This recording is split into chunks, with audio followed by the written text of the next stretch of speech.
Male violence.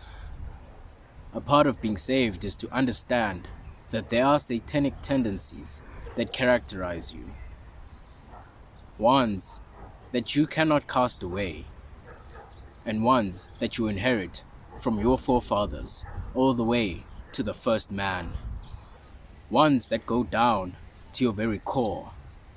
You can't survive in this world without them. But as evil as they are a necessary component for the existence of good.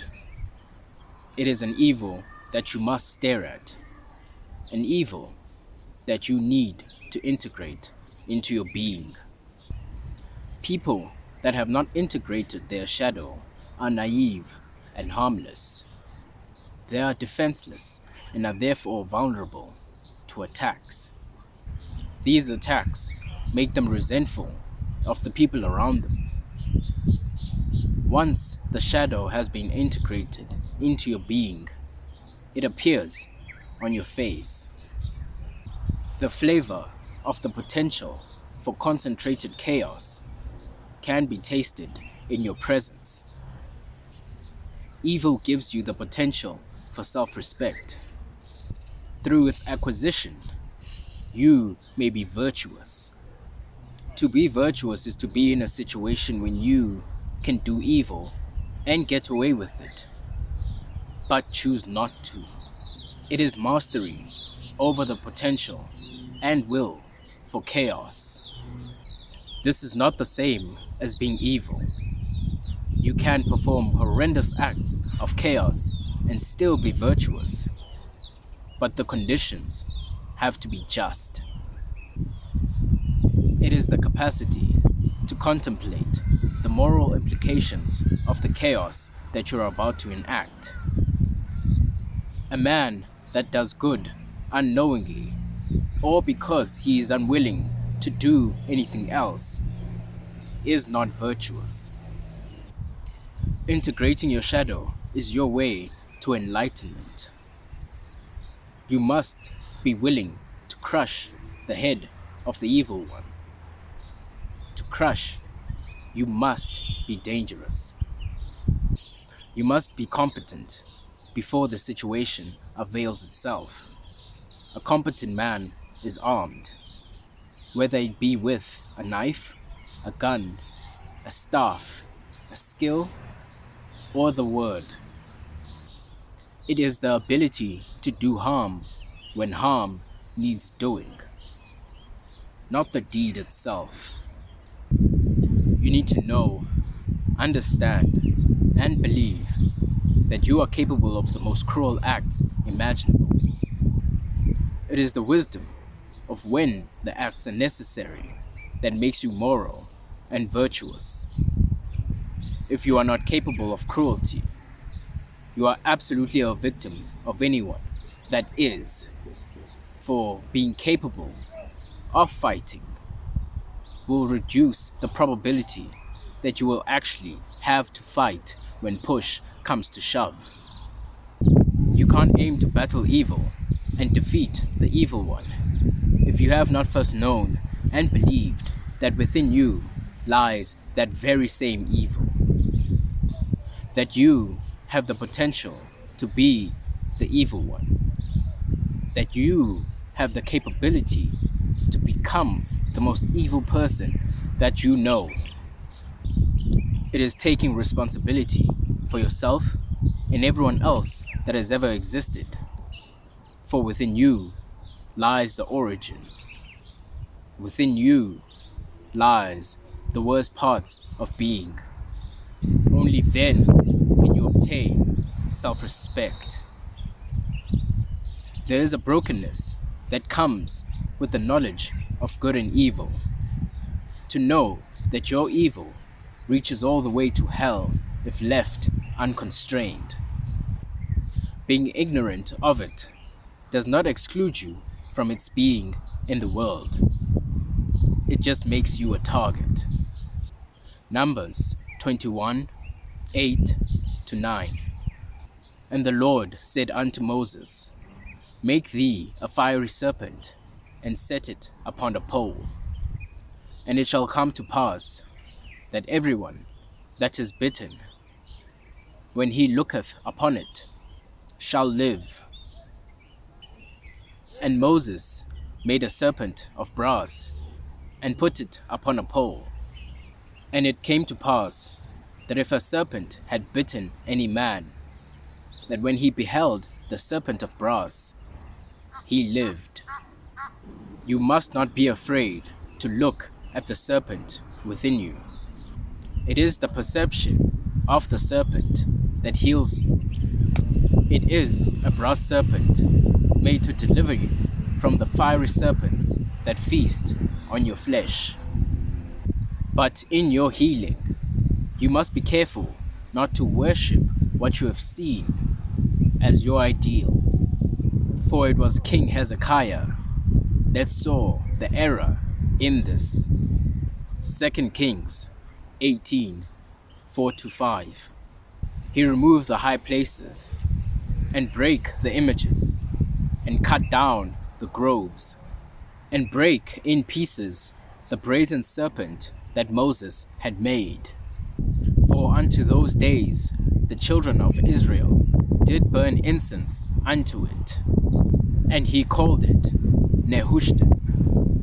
Nehushtan meaning a mere piece of brass. He trusted in the Lord, God of Israel, so that after him was none like him among all the kings of Judah, nor any that were before him. You do see the worship of Nehushtan today in the Sigma male culture across the internet. The false idol was best depicted in the Fight Club movie that gave relief and healing to many men. It is the worship of Nehushtan that is psychopathic in nature, not its healing effect. For another depiction of it is in American Psycho. You see the worship of it by the men in our society that have been bitten by the fiery serpents of meaninglessness in our rationalistic culture. Capability of violence allows you to speak. It gives your words and speech weight and consequence. You can't have order without the potential for chaos, from which the word crafts it from.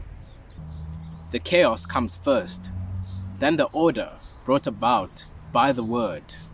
Your speech allows you to negotiate, and through negotiation, peace is possible. The word information is much more powerful than the chaos itself. Many disguise cowardice as acts of morality. For a coward is the worst thing that a man can be. A coward is not a man.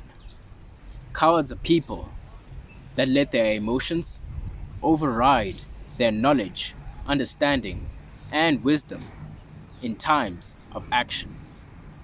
It is a person that knows better but fails to think before they act. A coward is not only the guy that runs away when situations get tough, but it is also the guy that is constantly fighting. Both actions mask a fear and insecurity within the person. One they have let get the better of them in their actions. Untrammeled promiscuity doesn't make you virtuous, and neither does unavoidable virginity, for you should be able to do the things that you know that you shouldn't or wouldn't do. You could be celibate, but you choose not to. You could share your bed, but you choose to save yourself. The difference is impulse control, a very attractive trait in both men and women. Deviations are forgivable in women, but in men, it is unforgivable cowardice. For a man with no impulse control is fundamentally a coward. Learning how to say no and mean it is hard. It needs an incorporated evil within you.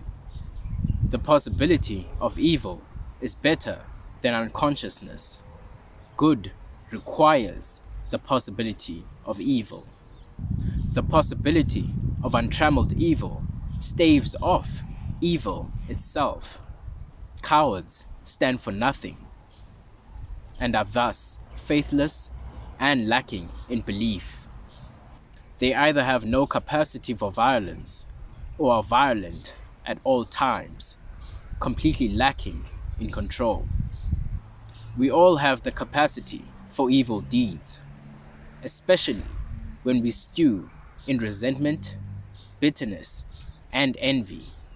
Not often do we think that we can become the people that perform evil deeds and enjoy it. Torture is a display of dominance. It scares off your competitors and often scares your potential mates into doing whatever you want them to do. It was Carl Jung that said that if you can't figure out what someone is doing, look at the outcomes of their actions and infer the motivation. Some people really do believe that it is better to be loved than feared, mostly because they have been rejected and have failed to acquire love from the people around them through moral means. This is especially true for the narcissistic types, so they are perfectly willing to rationalize away any evil and deplorable deeds that they may perform to their objects of resentment and envy. Destroying their ideal gives them a sense of relief and satisfaction. And if they can do it publicly and in the most humiliating and degrading way possible, then all the better. They take revenge on their ideal for their own inadequacies, a revenge that often involves the most violent acts imaginable. They claim status for killing the thing that everyone admired and exalted. They acquire obedience and power from the fear that they inspire in others. For if they could do that to the best of you, what match are the rest of you to them? Torture silences the masses and quells rebellions, for it is not only violent, but humiliating as well. Humiliation is often at the core of honor killings, genocides, spree killings, and serial murders. It is a lowering of status and also the removal of any hope that that status can ever be regained. Humiliated narcissists are often the most dangerous people because narcissists' lives revolve around obtaining unearned status. They feel entitled to high esteem from others, but their lives constantly tell them that they should be disgusted with themselves. To them, lowering someone of higher status than them activates the pleasure centers in the brain. It is the release that Cain felt when he struck Abel in the field. This execution of the tallest poppy is usually condoned by the community or the society, for they get the same release from humiliating the ideal. This is part of our fallen nature. Isaiah 50:6. I gave my back to those who strike me, and my cheeks to those who pluck out the beard. I did not cover my face from humiliation and spitting. There are those that believe that it is the weapons that do the killing and not the people. So they protest for the removal of all weapons from the society and the community. In their good intentions, they make the community more hellish. Removing the means for people to enact violence amongst each other in a community does not stop the people from enacting violence amongst each other. It just makes those that are more agreeable and law abiding defenseless. The entire community becomes more violent. In this removal, you make the community more safe for burglars and criminals. Gun ownership is negatively correlated to violence and deaths within a community. People that do not resist get hurt more often than those that resist with a firearm. You must resist when you are challenged and intruded upon. The same empathy that paves the way to hell with good intentions can be observed in women that insist that all men should be docile, weak, and non-violent. When push comes to shove, they will choose a monster that is capable of an intimate relationship over a man that is incapable of violence. They love the capacity for mayhem, even though they speak vehemently against it. Not just violent, but competent men of ability and power. It takes a sophisticated woman to be able to distinguish between a powerful man and a psychopath, especially in youth. That's why you find that older women protest vehemently against younger women dating older men. Maybe they have or know someone who has been taken advantage of by a psychopath in their youth, and in their old age are still incapable of distinguishing power from psychopathy. So they assume that all power is psychopathy and therefore dangerous. Psychopaths mimic competence and therefore appear confident. This is the same with narcissists. Women read confidence as a marker for competence. It takes sophistication to be able to distinguish displays of competence from actual competence. For women love fairly aggressive men because they can keep the psychopaths at bay. Hybristophilia is a sexual interest in and attraction towards those that commit crimes, a term derived from the Greek word hubrism, which means to commit an atrocity against someone. Women have a savior complex archetype, the Beauty and the Beast transformation of a very aggressive male into the loving and caring husband. Some twisted men use this as a mating strategy. They do not have the aggression integrated.